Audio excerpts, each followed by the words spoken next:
क्या पढ़ा हमने? सबसे पहले पढ़ा था frame of reference,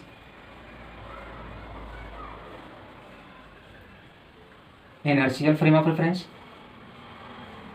inertial and non inertial हमने पढ़ा था। और इनर्शियल फ्रेम ऑफ रेफरेंस में हमने पढ़ा था Galilean transform, very very important, Galilean transformation. Galilean transformation के बाद हमने पढ़ा था कि कुछ फंडामेंटल फोर्सेस जैसे न्यूटन्स लॉ ऑफ मोशन में जो फोर्स अप्लाई होता है उसके बारे में पढ़ता है, यानी गैलीलियन इनवेरिएंट हमने पढ़ा था। वेलोसिटी एडिशन थ्योरम भी हमने पढ़ा था, वेलोसिटी एडिशन थ्योरम या गैलीलियन ट्रांसफॉर्म ऑफ वेलोसिटी, ये हमने देखा था। गैलीलियन ट्रांसफॉर्म ऑफ एक्सेशन या और इसके बाद हमने पढ़ा था physics some fundamental forces, some fundamental forces under Galilean transform. हमने ये देखा था कि जो गैलीलियन ट्रांसफॉर्म हो वो इनर्शियल फ्रेम में जो भी फोर्स फंडामेंटल फोर्सेस होते हैं वो इनवेरिएंट होते हैं, यानी फोर्स सेम रहता है दोनों फ्रेम ऑफ रेफरेंस के लिए। इतना हमने देखा था। और आज हम कवर करेंगे मोमेंटम के बारे में। आज हम मोमेंटम का कवर करेंगे कि क्या कंजर्वेशन ऑफ मोमेंटम फॉलो होता है इनर्शियल फ्रेम ऑफ रेफरेंस के लिए, ये कवर करेंगे यहाँ पे। ठीक,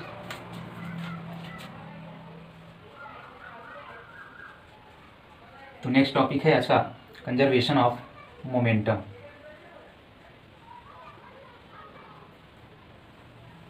कंजर्वेशन ऑफ मोमेंटम बहुत ही आसान सा है। कंजर्वेशन ऑफ मोमेंटम, तो कंजर्वेशन ऑफ मोमेंटम क्या कहता है कि कहीं भी दो पार्टिकल है वह किसी वेलोसिटी से इन डायरेक्शन मूव कर रहे हैं, अगर वह किसी टाइम पे एक दूसरे से कोलाइड करते हैं तो उनका जो मोमेंटम होता है कोलिजन से बिफोर और आफ्टर कोलिजन दोनों सेम होता है, यानी कि मोमेंटम जो होता है वो कंजर्व रहता है।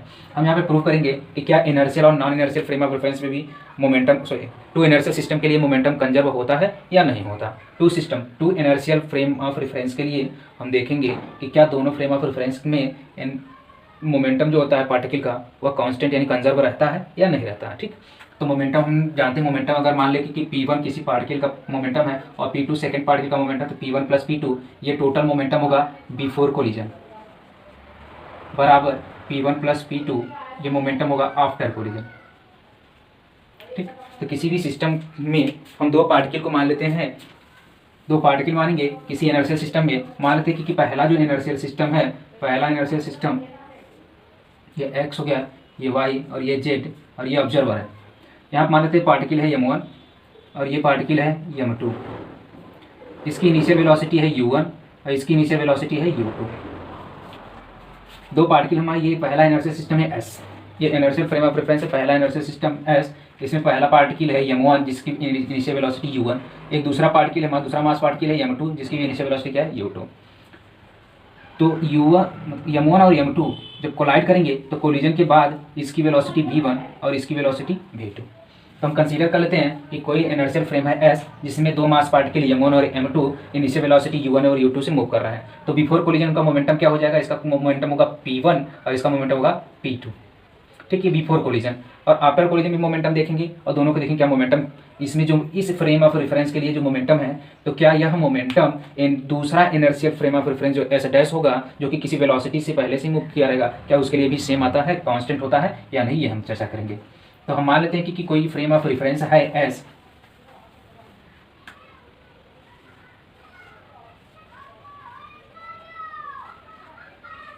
ये फ्रेम ऑफ रेफरेंस एस है, यह एक पार्टिकल मास m1 वेलोसिटी u1, एक ये पार्टिकल है मास m2 वेलोसिटी u2।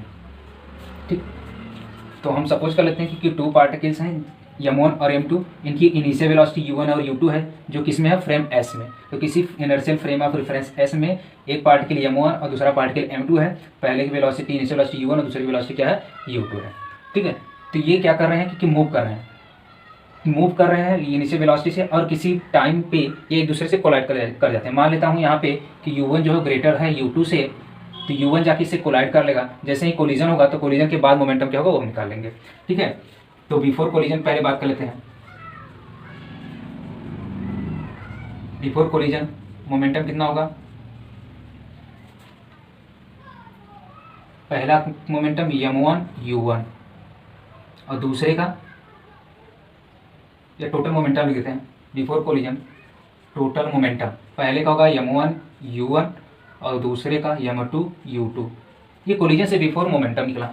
ऐसे ही अगर मान लेते हैं कि ये किसी पॉइंट पे जाके ये कोलाइड कर चुके हैं और कोलिजन के बाद जो इनकी वेलोसिटी है, मान लेते हैं कि किसकी वेलोसिटी हो गया है v1 मास m1 का, और दूसरे की वेलोसिटी हो गई है m2 का, हो गया है v2 after collision. After collision total momentum, after collision total momentum क्या हो जाएगा, पहले का momentum m1 v1 mass into velocity plus m2 v2। ठीक, अब law of conservation of momentum क्या कहता है,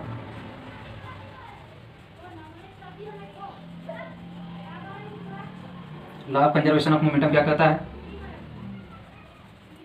मोमेंटम बिफोर कोलिजन बराबर मोमेंटम आफ्टर कोलिजन। तो मोमेंटम बिफोर कोलिजन कितना है, m1 u1 plus m2 u2 बराबर m1 v1 plus m2 v2। ठीक, ये हो गया इक्वेशन नंबर फर्स्ट। अब तो ये रही बात फ्रेम एस के लिए। अगर हम मान ले यही पार्टिकल एक फ्रेम एस डैश में है, जो कि फ्रेम पहले से ही वेलोसिटी v से मूव कर रहा है, तो यही पूरा collision same to same process अगर फ्रेम एस डैश में होगा, तो यह ऑब्जर्वर फ्रेम एस डैश में इस इवेंट को कैसे महसूस करेगा, यानी इस कोलिजन को, यानी इस मोमेंटम को कैसे महसूस करेगा, इसकी बात करेंगे। तो मान लेते हैं एक दूसरा फ्रेम है एस डैश, ठीक है, तो let u1 dash and u2 dash with the velocity, initial velocity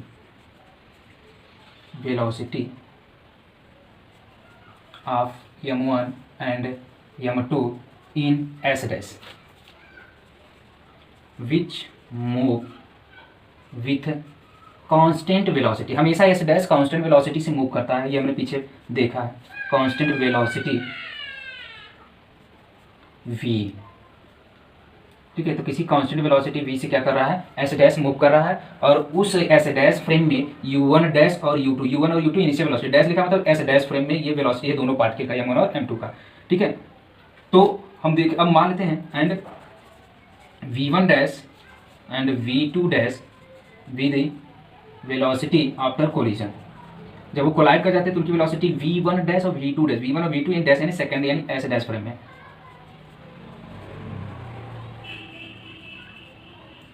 Then conservation of momentum, according to conservation of momentum, या रहने देते हैं, फिर लिखते हैं from Galilean transform, Galilean transformation. तो गैलीलियन ट्रांसफॉर्मेशन क्या कहता है, गैलीलियन ट्रांसफॉर्मेशन क्या कहता है कि u1 डैश बराबर u1 माइनस v, ये हमने पीछे पढ़ा हुआ है, u1 डैश बराबर u1 माइनस v, ये फर्स्ट पार्टिकल के लिए। ऐसे ही सेकेंड पार्टिकल के लिए u2 डैश बराबर u2 माइनस v। v क्या है, सेकेंड फ्रेम की वेलोसिटी जो कि कांस्टेंट स्पीड से मूव कर रहा है। u1 क्या है, s में पार्टिकल की वेलोसिटी u1 और u2 initial velocity. u1 dash और u2 डैश क्या है, S dash frame second frame में पार्टिकल की वेलोसिटी। तो सेकंड फ्रेम में जो एक्टिविटी होता है उसको हम इधर राइट साइड लिखते, लेफ्ट साइड लिखते हैं, और लेफ्ट साइड में हम लोग क्या दिखाते हैं, पहले से कितना। ठीक है, तो u1 गैलीलियन ट्रांसफॉर्म में हमने क्या पढ़ा था कि u बराबर एक्स डैश बराबर x minus v into t. X क्या था, डिस्प्लेसमेंट था, डिस्टेंस था या कोऑर्डिनेट था। अगर इसी में टी से डिवाइड कर देंगे तो टी कैंसिल, तो हमें क्या मिल जाएगा, एक्स डैश बराबर एक्स माइनस हमने वेलोसिटी एडिशन थ्योरम पढ़ा था, u डैश बराबर u minus v, velocity addition theorem से u डैश बराबर u माइनस वी से हम यहाँ से सॉल्व करेंगे, तो u1 डैश बराबर u1 माइनस वी और u2 डैश बराबर u1 माइनस वी। अब यहाँ से बीच में प्लस देते हैं, यहाँ से u1 का वैल्यू निकाल लेते हैं। u1 बराबर क्या मिलेगा, ये v आपकी इधर हो जाएगा, तो u1 डैश प्लस v, और यहाँ से u2 बराबर क्या हो जाएगा, u2 डैश प्लस v। ये equation number second, equation number second से u1 और u2 का वैल्यू हम यहाँ पे पुट कर देंगे। हमने क्या माना यहाँ पे पहले, क्योंकि कोई फ्रेम एस है, इसमें दो पार्टिकल m1 और m2 है, इनिशियल वेलोसिटी इनकी u1 और u2 है। किसी टाइम पे ये जब एक दूसरे से कोलाइड करते हैं तो इनकी वेलोसिटी v1 और v2 हो जाती है। तो कंजर्वेशन ऑफ मोमेंटम के लॉ से हमने यहाँ पे क्या लिखा कि momentum before collision equal to momentum after collision, हमने इक्वेशन फर्स्ट बना दिया। अब क्या करते हैं हम कि एक फ्रेम एस डैश लेते हैं, उसमें सेम प्रोसेस यही हो रहा है। फ्रेम एस डैश लेते हैं, इनर्शियल फ्रेम एस डैश, उसमें पार्टिकल की वेलोसिटी, पहले पार्टिकल की वेलोसिटी u1 डैश है और दूसरे की वेलोसिटी u1 u2 डैश है। ठीक है, तो u1 डैश और u2 डैश ये वेलोसिटी है पार्टिकल की फ्रेम एस डैश में। ठीक, तो जैसे फ्रेम एस डैश हमेशा v velocity constant velocity v से मूव कर रहा है, तो u1 डैश और u2 डैश एस डैश में वेलोसिटी है किसी की, पार्टिकल m1 और m2 की। तो जैसे ही सेकंड फ्रेम की बात करते हैं तुरंत हम लोग वेलोसिटी एडिशन थ्योरम लगाएंगे। Velocity addition theorem u1 dash यानी सेकंड में पार्टिकल की वेलोसिटी बराबर फर्स्ट में पार्टिकल की वेलोसिटी माइनस इनर्शियल फ्रेम जो मूव कर रहा है उसकी वेलोसिटी। तो यहाँ से हमने u1 और u2 को ऐसे कैलकुलेट किया। अब यही वैल्यू उठा के हम लोग इक्वेशन फर्स्ट में पुट कर देंगे।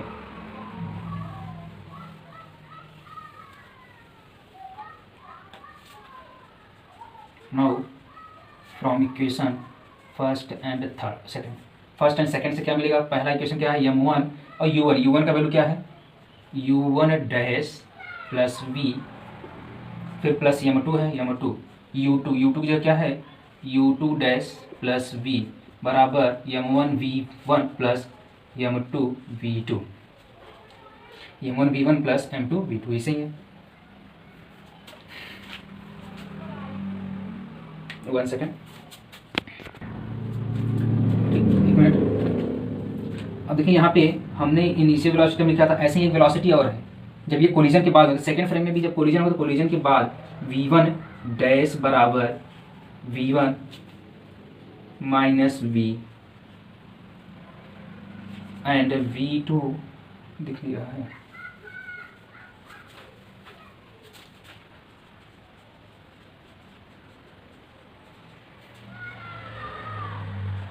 v1 डैश बराबर v1 minus v and v2 dash बराबर v2 माइनस v। तो यहाँ से विच इम्प्लाइज दैट v1 बराबर v1 dash plus v and v2 बराबर v2 डैश प्लस v। ये इक्वेशन नंबर थर्ड।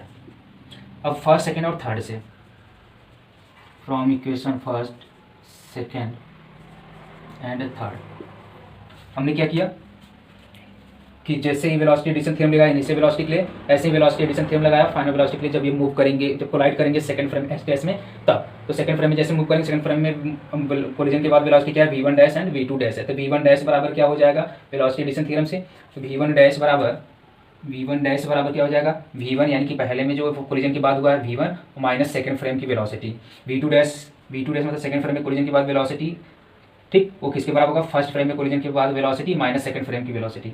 यहाँ से हमने v1 और v2 को कैलकुलेट किया यहाँ से। अब इसको हम लोग यहाँ पे पुट करेंगे और ये वैल्यू यहाँ पे पुट करेंगे। From equation first and second third से m1 और u1 की जगह क्या हो जाएगा u1 dash plus v plus m2 और u2 की जगह क्या है u2 डैश प्लस v बराबर m1, v1 की जगह क्या है v1 डैश प्लस v फिर प्लस m2, v2 की जगह क्या है v2 डैश प्लस v। अब क्या करते हैं, इसको थोड़ा सॉल्व कर लेते हैं, मल्टीप्लाई कर देते हैं m1 u1 dash plus m1 v plus m2 u2 dash plus m2 v। Multiply कर किया जा रहा है इस साइड में m1 v1 dash plus m1 v plus m2 v2 dash plus m2 v। तो m2 v से m2 v cancel, m1 v से m1 v कैंसिल। तो यहाँ से क्या मिला m1 u1 dash plus m2 2 dash बराबर m1 v1 dash plus m2 v2 dash. अब देखिए u1 डैश और u2 dash, m into you momentum 1 dash लिखा हुआ मतलब कि एस डैश फ्रेम में, यानी सेकेंड इनर्शियल फ्रेम में मोमेंटम पहले पार्टिकल का, ये दूसरे पार्टिकल का, यानी कि p1 dash plus p2 dash लिखा हुआ है। तो यानी कि यहाँ से हमें क्या पता चला कि जो पहला ऑब्जर्वर है ओ में जो ऑब्जर्वर है या सेकेंड फ्रेम ऑफ रेफरेंस में देखिएगा तो मोमेंटम कितना दिखाई देगा m1 u1 dash plus m2 u2 dash, यह बराबर होगा m1 v1 dash plus m2 v2। यानी कि सेकेंड फ्रेम में भी कंजर्वेशन लॉ होल्ड होता है, मोमेंटम का कंजर्वेशन होता है, यानी कि momentum before collision in S dash बराबर momentum after collision in S dash. यानी कि एस डैश में यानी जो फ्रेम कुछ किसी वेलोसिटी से मूव कर रहा है उस फ्रेम के लिए भी मोमेंटम क्या होगा, कंजर्व होगा, यानी law of conservation of momentum applicable होगा। Momentum before collision in S dash बराबर momentum after collision in S dash. यानी चाहे फ्रेम कोई भी हो इनर्शियल फ्रेम में, सभी इनर्शियल फ्रेम ऑफ रेफरेंस के लिए ठीक है फंडामेंटल फोर्सेस और मोमेंटम दोनों ही क्या होते हैं, कंजर्व होते हैं।